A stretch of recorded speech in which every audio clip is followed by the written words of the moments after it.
الربيع وماء المطر أحب الوفاء بشتى الصور أعوذ بالله من الشيطان الرجيم بسم الله الرحمن الرحيم الحمد لله رب العالمين والصلاة والسلام على أشرف المرسلين وسيدنا محمد وعلى آله وصحبه أجمعين.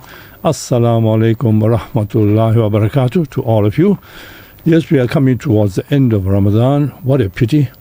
Now that we have gone into a routine, it takes about 21 days for us to get into habit. And Allah Ta'ala has given us 30 days, 29, 30 days to get into a habit. What's a habit? Habit is to wake up early in the morning, read your tahajjud salah, read your fajr salah, and fast whenever you can. Now in Ramadan, we're fasting now, and we come into an end. So let's not go back to what we were doing before Ramadan. Let's now learn a different method of living. And you wonder, today's topic is psychosocial benefits of Ramadan. And it's to do with the psychology. And you may wonder why I have Maulana on the program rather than a medical person. You may be wondering what's going on here. But you'll find out, you'll see it's going to be very interesting. It's something that I'm going to be putting forward, and we should think about it and ponder over it and see how we can benefit from it. There's only benefit in it, and you'll see as we go along how this thing pans out. So, there is a new term that has now come up, which is called Islamic psychology. Islamic psychology. Now, this is a bit different. We forget that we are living in two dimensions. We are living in two dimensions. One is our physical dimension, and the other one is the spiritual dimension. And we'll talk about that as time goes on. It's something that it affects our physical form, our physical thinking, the way we think, our mindset. It affects everything. But we tend to ignore it rather than dwell on it. We tend to dwell more on the physical part rather than on the spiritual part. And you'll see how much benefit the spiritual part has on our physical being. So let me introduce Maulana Sahib, my friend, and Maulana Muhammad Amir from the Darul Ihsan. He's an imam and he's a counselor there. Assalamu alaikum wa rahmatullah. Wa alaikum assalam wa rahmatullahi wa barakatuhu, Dr. Farooq Hafizi. Jazakallah khair for having me and giving us the opportunity. Barakallahu fiqh. Yes, let's go into this and find out what's actually the situation with us. We find that people who read a lot of Quran, people who fast a lot, they have more patience. They tend to be calmer people. They tend to take things as they go along. I would say they have more taqwa, more God consciousness. And how does this happen? Does it just happen, or is it something that we develop as time goes on? Now we notice this in Ramadan. We notice that the majority of us are like that. Where I live, there is a non-Muslim that came up to me and told me, 1 week into Ramadan, she tells me, things have changed here. Why is everything so calm and quiet? Even the kids are calm. Subhanallah. So, you see how it comes back to us now. We become very spiritual. We become very spiritual, and we become closer to Allah subhanahu wa ta'ala. So, let's start at the beginning. Let's start at the beginning of our creation, because we need to understand this and why we are here, why we are in this world. And that will make a very big difference to our understanding of the subject of Islamic psychology. Maulana, can you please go with us through about how we were created and what actually happened? Bismillahir Rahmanir Rahim. Alhamdulillahi Rabbil Alamin. Wassalatu wassalamu ala Sayyidil Mursaleen Muhammad wa ala alihi wa ashabihi ajma'in. فقد قال الله تبارك وتعالى أعوذ بالله من الشيطان الرجيم بسم الله الرحمن الرحيم وما خلقت الجن والإنس إلا ليعبدون. صدق الله العظيم. Dr. Saab, mashallah, congratulations to you. I must commend you on this very important subject matter, because as time is progressing and medicine is advancing, we're finding that this aspect of psychology and psychosocial impact and effect, it's gaining more and more momentum in our lives, because the way that we live has changed. Perhaps in the past, people were much more organically orientated. Life was a bit more straightforward. The complexities and the challenges that we face in daily life today, in all respects, in terms of relationships, in terms of economics, and in terms of the way that the world is actually evolving, it has really changed drastically, dramatically. No one needs to be told about that. We all can see what's happening daily. The news events unfolding are informing us about that. So therefore, it actually brings into sharper focus the mental state of people, the psychological state of people, because really we can see that people are not coping anymore. Children are not coping anymore. Mothers are not coping anymore. Fathers are not coping anymore. And societies are having great challenges in managing people, in managing a community. And this is where the entire aspect of psychology, mental health, mental well-being, and the relationship between the body and the soul comes in. Alhamdulillah, it's a really remarkable relationship that Allah subhanahu wa ta'ala has created. And as you have alluded, perhaps we should just go back a little bit to our creation. That Allah tabarak wa ta'ala created man and insan from the sand. There's a long narrative mentioned in the Tafsir ibn Kathir about this, that when Allah subhanahu wa ta'ala wanted to create man, He sent Jibreel alayhi salam down to the earth to bring some soil. When Jibreel alayhi salam came down to the earth said, I'm not giving you permission to take my soil, because I don't want man to be created of me, because I know what the consequence is going to be. And like that, Allah subhanahu wa ta'ala sent each of the main angels down, and every time the earth resisted. But when Allah subhanahu wa ta'ala sent down Israel alayhi salam, the angel of death, he took the sand without paying heed to the resistance of the earth. He said, I'm fulfilling the command of Allah and I'm taking the sand. And he went back to Allah subhanahu wa ta'ala, and that's how man was molded. And then Allah subhanahu wa ta'ala told the angel of death that because you have that firmness in you and you had that courage to to fulfill my command and bring that sand up, therefore you will now be responsible for taking the soul of man also, because that's also a duty which no one can hesitate on. The time is up, the time is up. So mashallah, the psychosocial aspect that we are talking about is actually how we manage and balance the relationship between the two entities, the physical and the mental, the soul and the body. And if we just have to break this down a little bit, psychological well-being, mindset, mood, your feelings and your behavior, that's what psycho refers to. And social refers to your relationships and the way that you interact and deal with people. So it's about my state of mind, the way that I am looking after myself or how I feel, right? And that will actually impact on the way that I behave.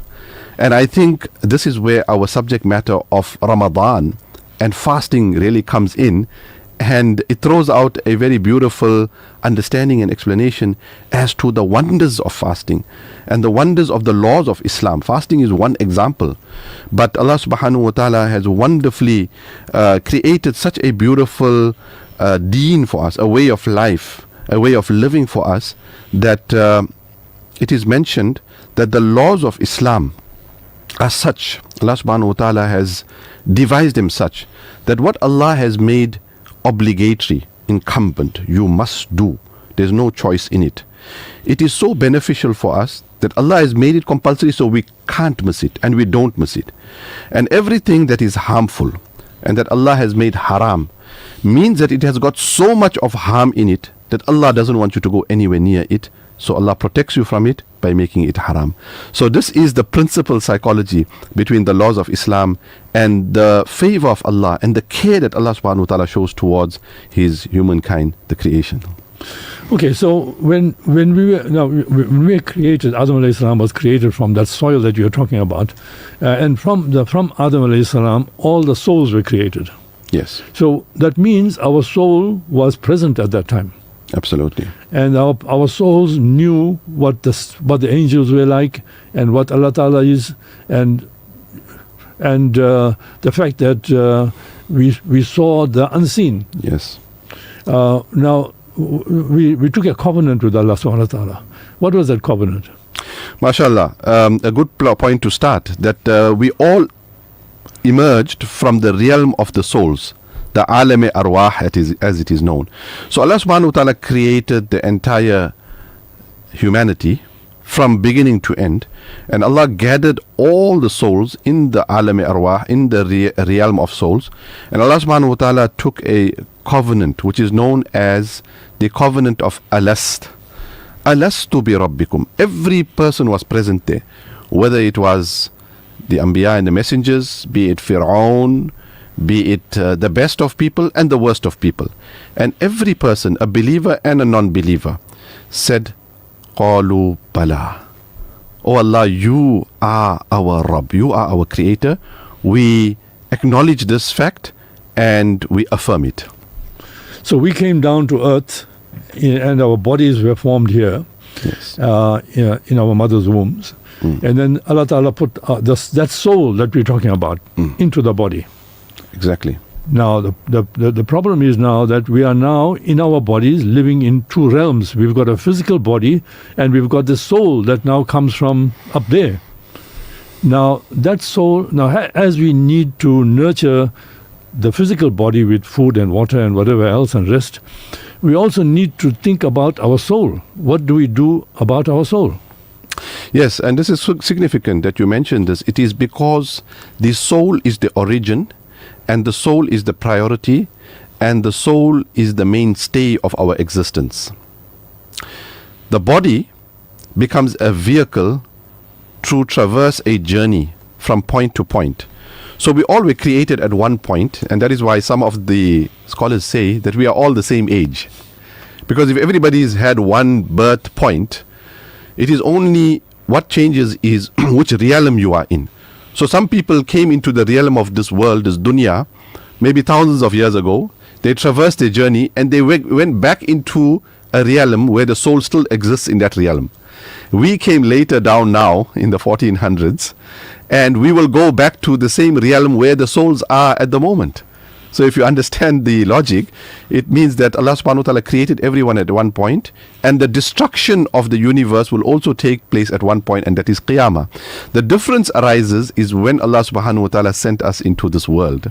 But nonetheless, that's a technical argument. I think to answer your question, it now is this relationship between the two modes, or the two factors, or whatever terminology you want to use. Allah subhanahu wa ta'ala has combined the body and the soul together. The body is the vehicle, and the soul can be likened to the engine, right? So it is actually the vehicle. For example, if you have a car, you only have a body and you have the interior and you have the wheels, but you remove the engine. What worth is such a car?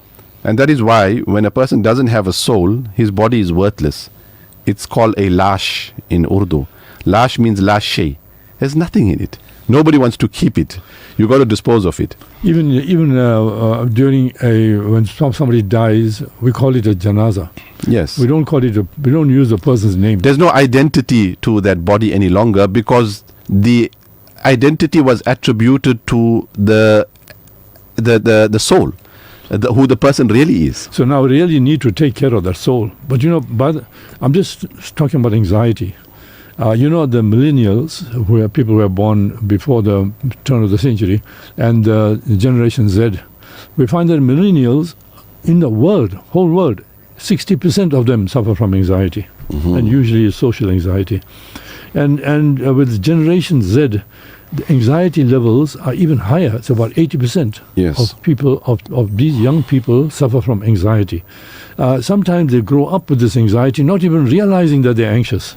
They are not living their normal life because they are uneasy, they're restless, they're irritable, they don't know why they are like that. And I'm not saying that everyone is the same. I think there are vast differences between people, and there are people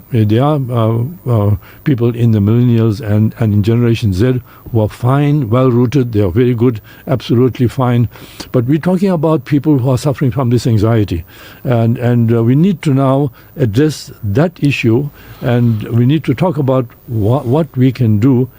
We feel that with Islamic psychology, there may be such a big difference between what the soul wants and what the body is giving it.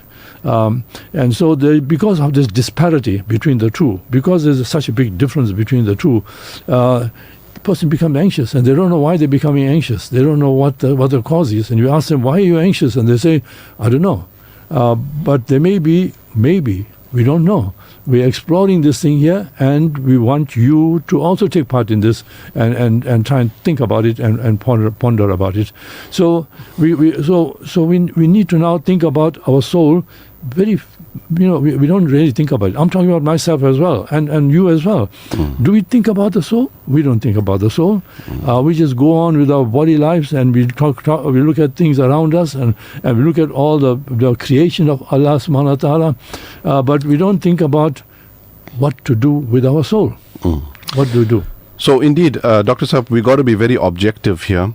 Look, you've touched on this aspect regarding our youth today, the millennials, the newer generation. And there are many factors that impact upon their lives, right? We have the genetic aspect. We have environment. We have social factors.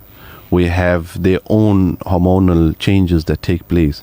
I mean, you the medical practitioner, you the professional, you know what goes on in the human body. So really, I think our youth and our young people are impacted in a way that is unprecedented in the past. It's quite challenging. The challenges are far greater than we experience. Absolutely. And therefore, we've got to give them the benefit. And we've got to understand how they are wired today. And sometimes, and this comes to another subject matter of parenting, and how the elder generation, if I can call them, or the elders, are actually dealing with the younger people. We need to understand them fully. We don't justify any of the wrongs that are taking place, but we need to understand how they are thinking and why they are doing certain things in order to help them and guide them along. Because it is our responsibility to be able to show them the right path, to be able to give them the realization, as you are saying, that there is this body and soul, and your body is not the priority. I think one of the important things that you touched on was that the focus today is on the body. It's on the material, or it is on the mortal, right? That which does not have the value that is carried within, and that is the value of the soul. And if we can change that mindset and understanding and thinking, that psyche, it is a psyche, it's a mindset, and bring out the importance, not that the body is not important. I mean, Islam emphasizes the importance of hygiene, of physical well-being, of health, and all of these aspects are there.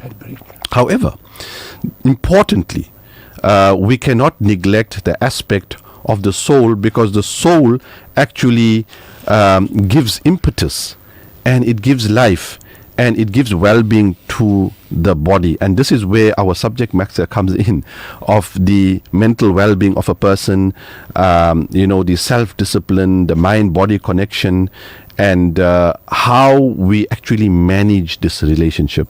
And I think that's where the aspect of fasting comes in. That is why we have the month of Ramadan al-Mubarak, because Allah subhanahu wa ta'ala knows that this disconnect has taken place, right?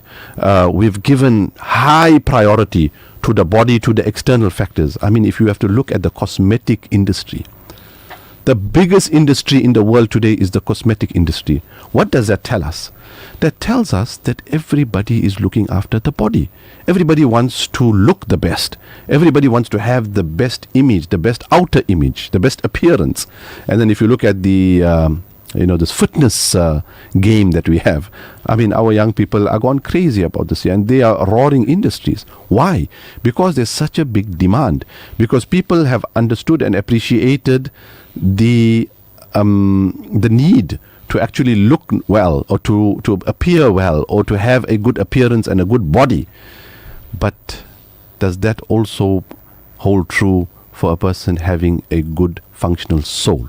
And that is where the disparity is, that we've placed so much of emphasis on the outer and we have neglected the inner, and this has caused that imbalance, and that's where all our problems come, the anxiety, the depression, the inability to be able to cope with the challenges of life. Yes, Maulana, that's very good, well explained, and we'll come back to that. Just now we're going for an ad break, and when we can come back, we'll talk a little bit more about that and try and understand what we need to do to get to pay attention to the soul, and to try and pay attention to the soul just as much as we are paying attention to the body. Let's go for a break. Radio Al Ansar, Durban 90.4 FM, Peter Maritzburg 105.6 FM.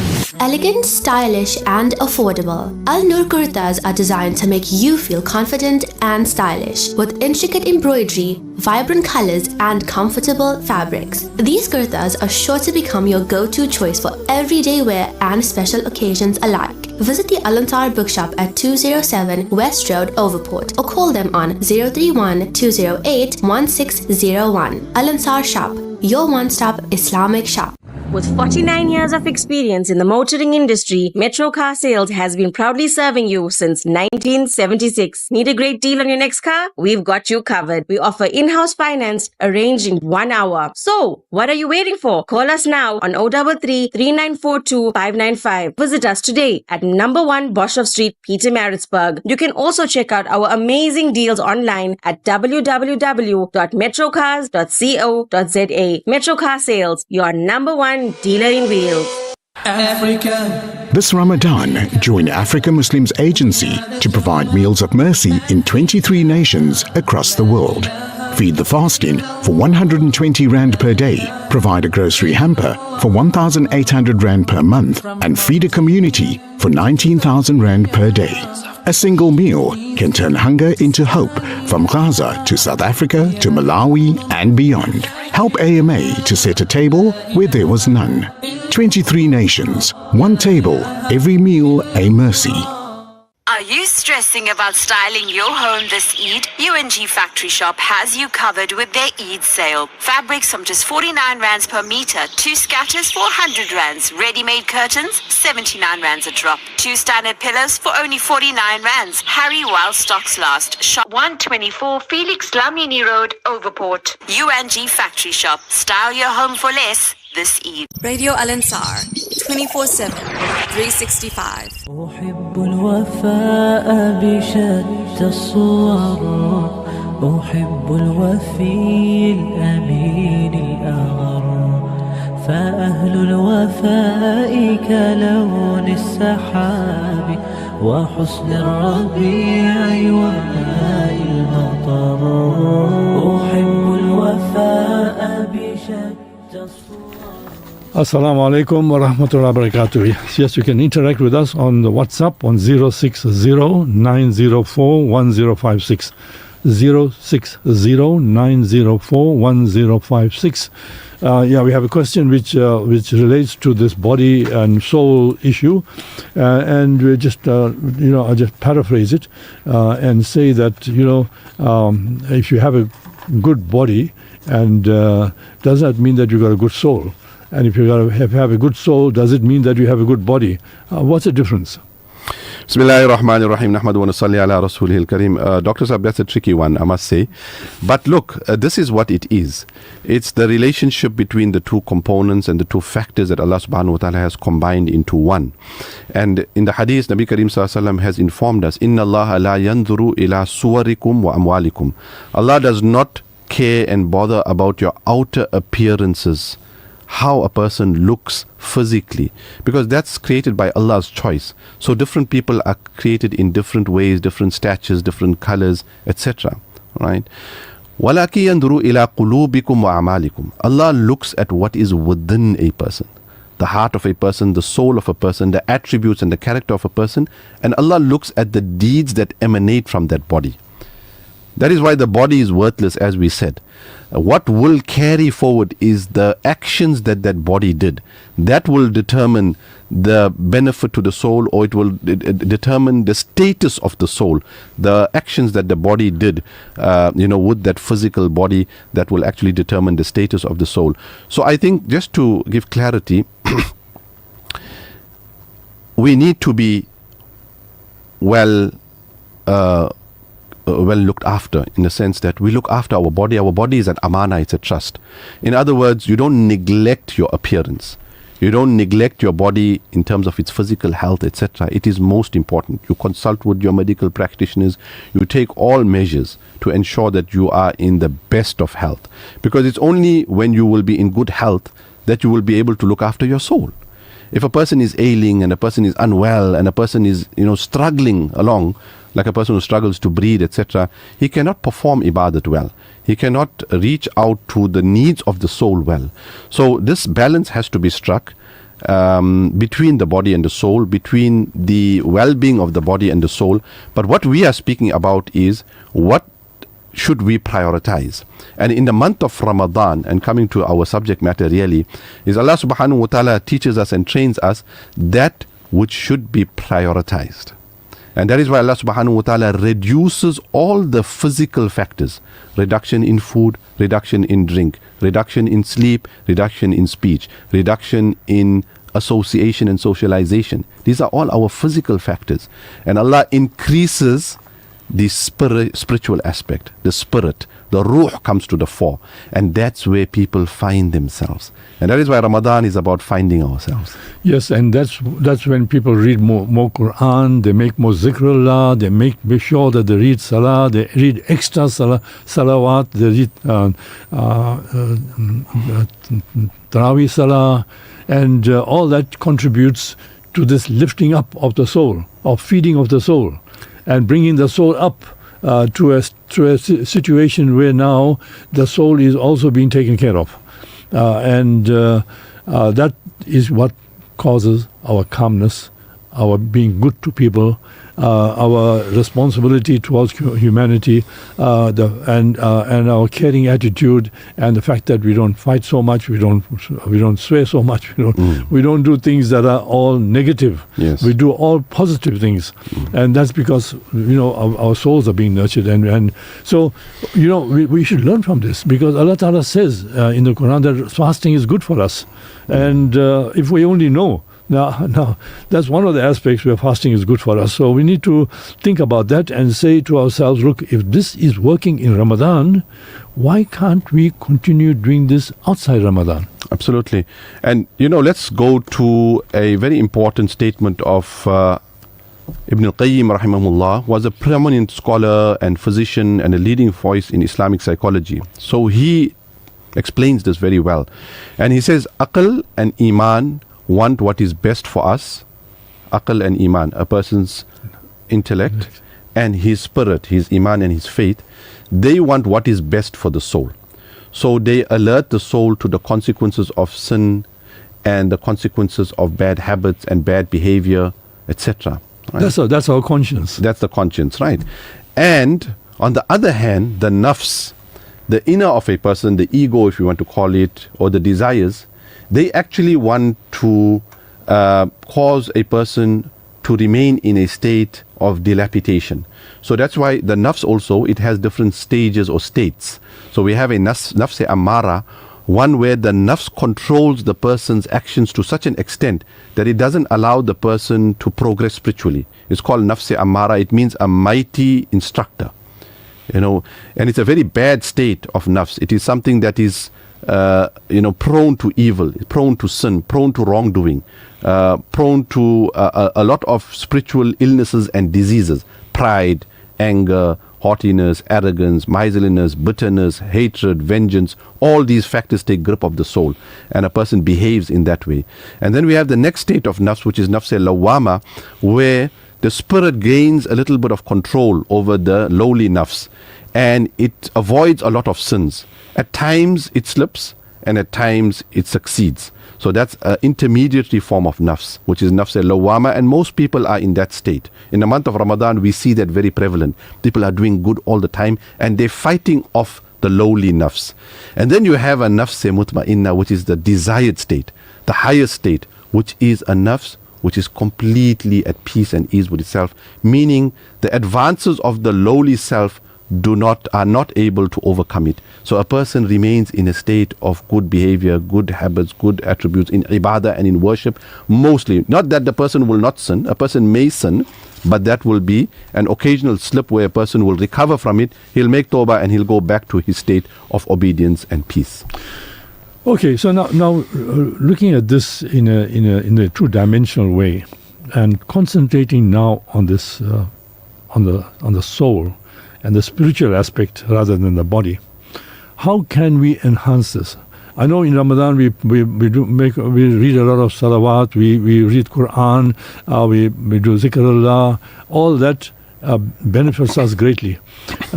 Is that what we need to do all the time? Is there some formula that we need to use? Yes, definitely the Quranic formula, and that is the best formula that we will go to. And that is Allah subhanahu wa ta'ala says, Ala bi dhikrillahi tatma'innul qulub. Right?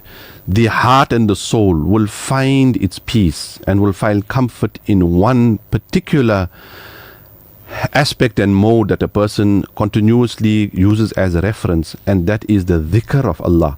Now, dhikr of Allah sometimes is misunderstood. A person thinks that to make dhikr of Allah means the whole time I must be saying Allah, Allah. But dhikrullah has a very, very broad meaning.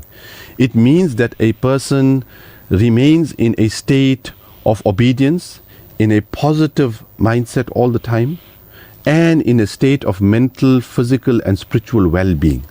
That is what dhikrullah means.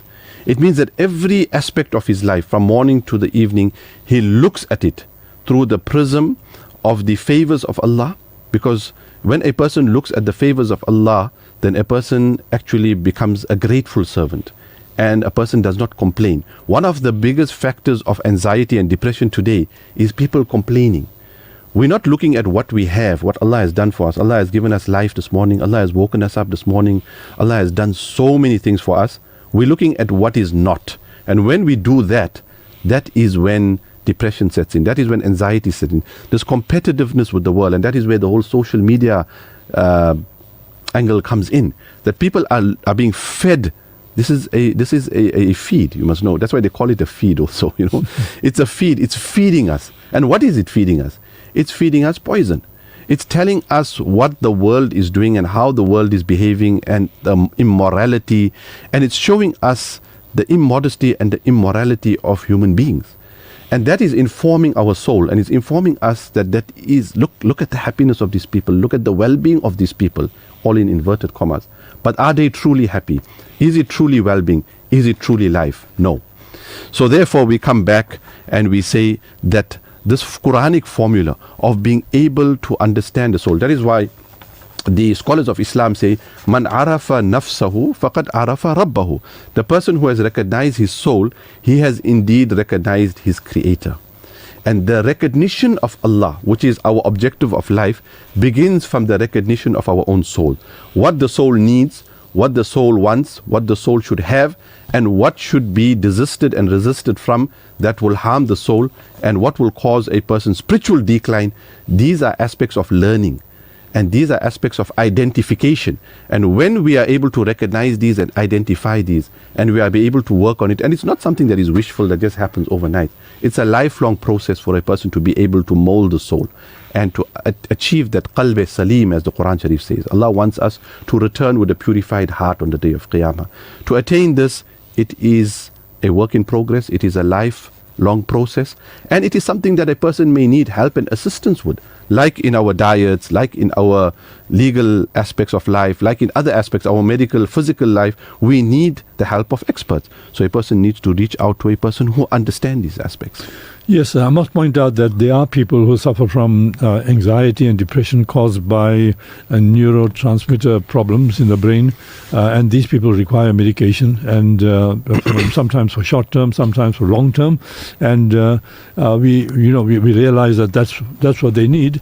But we're talking about people generally with anxiety and depression, and mild ones, people who have this uneasy feeling, people who are restless. And also people who don't know themselves. A lot of people don't know themselves. A lot of people are living lives for other people. They are being told what to do and how to do it, and they're not living their own lives. And if you are one of them, you need to really ponder about it. Now, this question of pondering about ourselves comes in. We need to spend some time thinking about ourselves. Maulana? Yes, I think you make reference to a very important point, and that is why when we are suffering from any form of illness, be it anxiety, depression, then we need to get a diagnosis. It's not that every person who is having a difficulty is because the person is not reading Quran or is not making enough dhikr. There are underlying factors, Although in general, the principle is that when a person is committing sin, when a person is involved in vice, that vice brings a person a lot of restlessness. Like a drug addict, for example, intoxicants, or a person who is committing zina, or a person who is behaving badly in his marriage. All of these factors cause a lot of restlessness, uneasiness, anxiety. A person is never at ease and peace. But of course, there are different levels of these illnesses, and therefore together with Islamic counseling, together with marriage counseling, together with counseling or psychological help, a person also needs to ensure that he gets a proper diagnosis, because at times a person may need to be medicated, at times a person may need some form of medical intervention, and that is important in able to give a person holistic treatment. I think the idea here is to be holistic about it. We've got to combine all the different angles or interventions to give the person the optimum outcome. Yes, we need a balance. We need a balance between how our bodies and our soul, and spirituality and our physical body. We need that balance, and we need to see if there's some disease that's causing the problem, and exclude the disease. Once we've excluded the disease, we can then concentrate on trying to get this soul fed. How do we do this? I mean, you can't feed the soul for 1 month in the year, and then how long is that going to last? We need to feed the soul all the time. Yeah, so Dr. Saab, I think at the beginning you did mention that the cycle of changing habits and bringing about reform takes between 21 days and perhaps 28 days, 21 to 28 days. And this is precisely, and that is why at the beginning we did mention that Allah subhanahu wa ta'ala does wonders for us. When Allah has made fasting obligatory, it is not to starve us, it's not to deprive us, but it is actually to uplift us and to benefit us. And that is why we find that Ramadan is such a transformative process. It transforms the body. It re-engineers the cells. It re-engineers the mind. It rewires a person's thinking, the mindset, the positivity, the happiness, the joy, the fulfillment. The transformation is holistic. And it's not limited just to our diets. There is a change in ibadah, in habits. I mean, out of the month of Ramadan, you tell a person to read 2 rakat extra nafil salah after Isha, the person is going to have a difficulty doing it. But that very same person, the transformation of Ramadan al-Mubarak is so dramatic that that person is prepared not only to stand for 20 rakats, but on the big nights you tell him read additional 8 rakats and read another 20 rakats, he's prepared to stand the whole night in salah. How did that transformation take place? That is what fasting brings. That is what Ramadan brings. That is the favor that Allah subhanahu wa ta'ala has blessed us with, to teach us our potential, to teach us what the soul can achieve. What the soul can achieve is limitless. Even if the body is tired, but the soul and mind continue. And that is where we have the ibadah of reflection, that you can be physically exhausted, but you close your eyes and you begin to imagine and think about the greatness of Allah and the favors of Allah, and you make tafakkur and tadabbur, and you make muhasaba and muraqaba. These are all things that require physical exertion, but they require a mental state of presence and mind. Can you define what you said just now? Yes, absolutely. This is a prophetic practice, and it is a neglected practice in our life, and it is a practice that reaffirms our faith. Nabi Sallallahu Alaihi Wasallam has taught us to do muraqabah. Muraqabah means contemplate, reflect, think. Allah has given us the power to do this here. So a person is walking on the earth, he makes muraqabah alal ard. That this earth that I'm walking on, I've come from this earth. Minha khalaqnakum. And I'm going to go back into this earth, back to the soil. So can I have pride? Can I think better of my Muslim brother? Can I look down upon the next person? Can I despise my neighbor? Can I do all of these things when my reality is that? Today I'm walking on this earth. Tomorrow I will be beneath this earth, and this earth will become my cover. That is the benefit of muraqabah. Muraqabah emot. A person who is enchanted with this world, the beauty of this world, the attraction and the distraction of this world. The world has gripped him. If he begins to think about death, and the fact that death can come to me at any time, and death is near, he begins to make muraqabah on the afterlife. The fact that nothing belongs to me. The house that I'm living on, I'm renting here, because I'm not going to take it with me in my grave. The vehicle that I'm driving, I'm just hiring it. Allah has just lent it to me to use to go from point to point. How can I be proud about something of this world? So that muraqabah mode leads a person to reflect and think and reach a reality. And like that, when we deepen this process, a person becomes habitual, a person does this regularly, then it opens the spiritual insight of a person. And this is what Ramadan is for.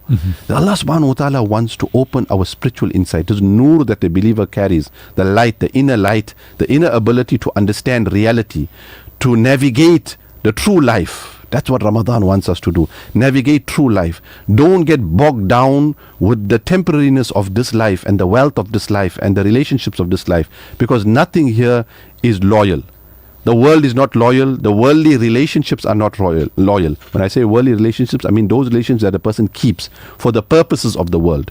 A relationship that a person has for Allah, a marriage, children, spouse, friends, for Allah, that is for Allah. That will benefit a person spiritually and even in the hereafter. So it's a beautiful dynamic. It's a very beautiful dynamic, and Ramadan gives us that opportunity. When a person is standing in Taraweeh Salah, he's listening to the Quran. The Quran in itself is the greatest reflection. The ayat of the Quran are highly effective in giving a person spiritual reflection and opening a person's spiritual, they call it the receptors. Today you have these receptors. So the heart has spiritual receptors. And when the spiritual receptor of the heart opens, and the understanding of a person begins to blossom, Allahu Akbar, then a person can reach heights higher than the angels. That is why the angels become impressed with humans in the month of Ramadan, and they come down from their place in the heavens to meet you because of what you have achieved. Yes, now this self-contemplation, the self-contemplation that we need to do on a daily basis. We need to find a quiet place. We need to spend about 10-15 minutes thinking about ourselves and thinking about where we are. What did we do? Did we do any wrong today? And so we can correct ourselves. Did we do any good? Could we have done the good better? That kind of reflection. Who we are? Are we doing what our soul wants us to do, or are we doing something else that somebody else wants us to do? All this contemplation is very important. Now, is this what tafakkur you're talking about? Absolutely. So this is the prophetic formula. This is what tafakkur, muraqabah. Allah makes reference to this in the Quran al-Kareem. Inna fi khalqis samawati wal ardi wa ikhtilafil layl wan nahar la ayatin li ulil albab.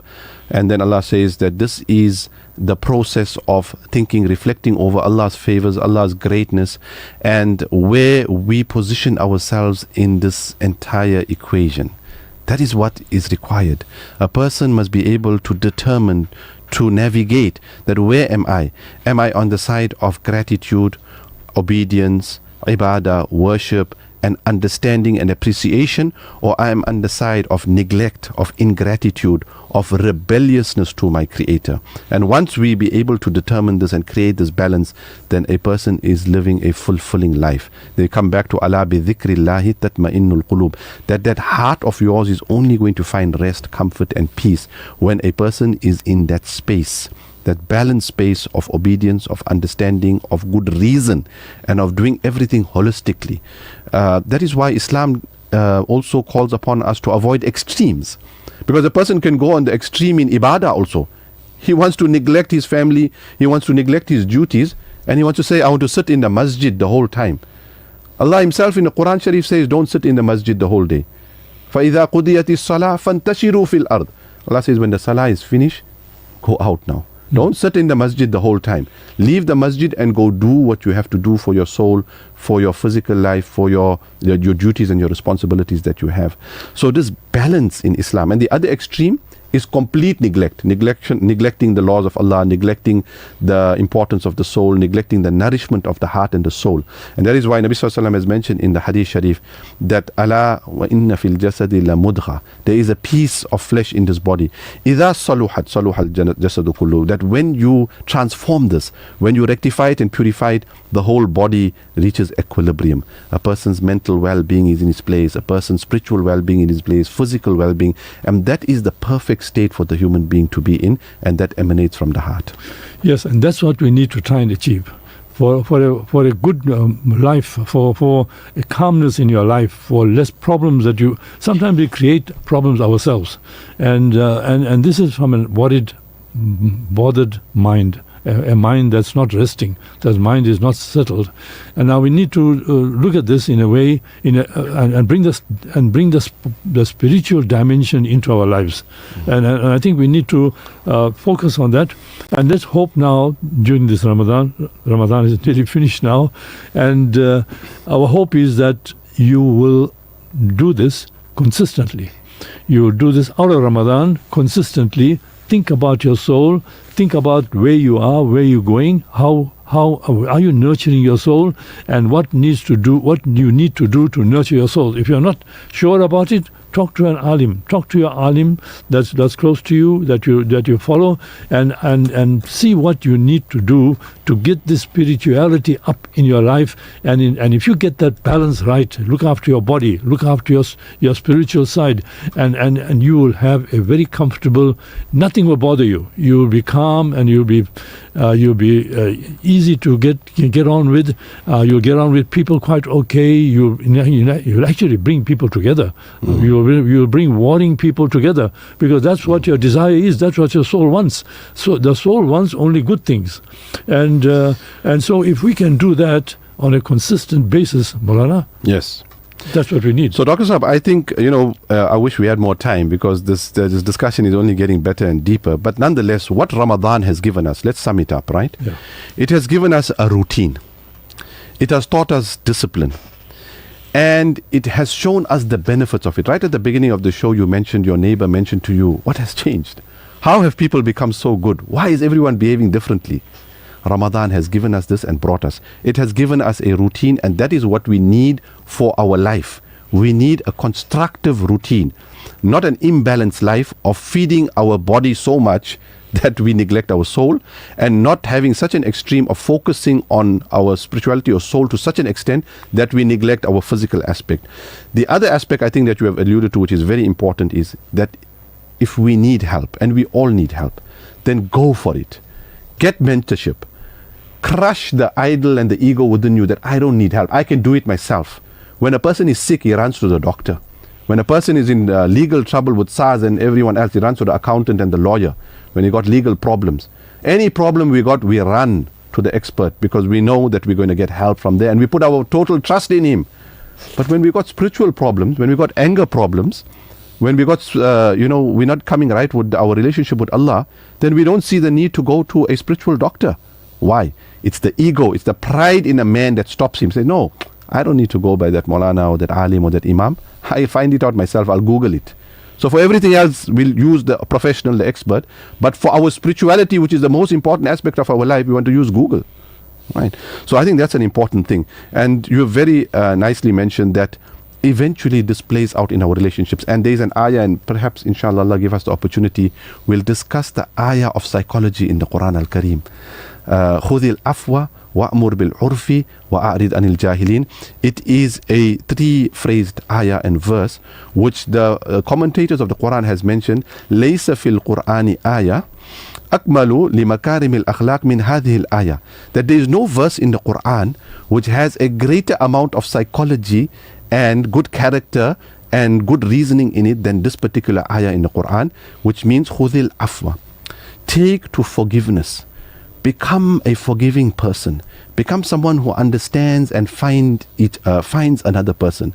Our challenge is to find a way to find each other. To dismiss other people, to despise other people is very easy. And this is part of the construction of the soul. That how do you relate with people? How do you find people? How do you tolerate people? How you work with people? And people will tell you that. There are some people you want to be close to, you want to interact with, you want to be friends with. And there are some people, when you see the person, you take the other way. That's human nature. And wa'mur bil urfi. Wa'mur bil urfi means everyone is wired differently. So I must not expect the other person to be like me, to think like me, to talk like me. I got to find where that person is and be able to navigate that relationship according to that person's way and that person's behavior. And the last one is wa'arid anil jahilin, and ignore the nitpickers. There's going to be a lot of negative energy in our life. There are people who are going to condemn you, criticize you, run you down, tease you, mock you, like it happened to Nabi Sallallahu Alaihi Wasallam and the Anbiya and the Sahaba. All of this is in the Quran Al-Kareem. So what do you do in such an instance? Do you go into a mode of reaction? Do you become impulsive? Do you become worse than that person in your reaction and your words? Or do you take a higher moral ground and say, idfa' billati hiya ahsan? Quran is beautiful in psychology. That respond to a bad word, a bad act with a higher, better way. Take the higher moral ground, and inshallah you will be able to bring people together. You will become a source of unity. That's why we find sometimes one person who has a high moral ground, high character, high attributes, he's be able to influence people so well that he brings people's hearts together and people gravitate towards him. May Allah bless us, inshallah. Inshallah. Jazakallah khair, Maulana, for coming in. It's been a very insightful program. And it's something that we need to think about, we need to ponder over, and we need to really bring it into our lives for a better life, not only for us, but for all our relationships around us, whether it's our family members, our community, all of them, they'll all benefit if we just improve ourselves. Jazakallah khair for listening. Until next week, the medical file will be on Tuesday night next week, not on Saturday anymore. Jazakallah khair for listening. Assalamu alaikum wa rahmatullahi wa barakatuh. كلون السحاب وحسن الربيع وماء المطر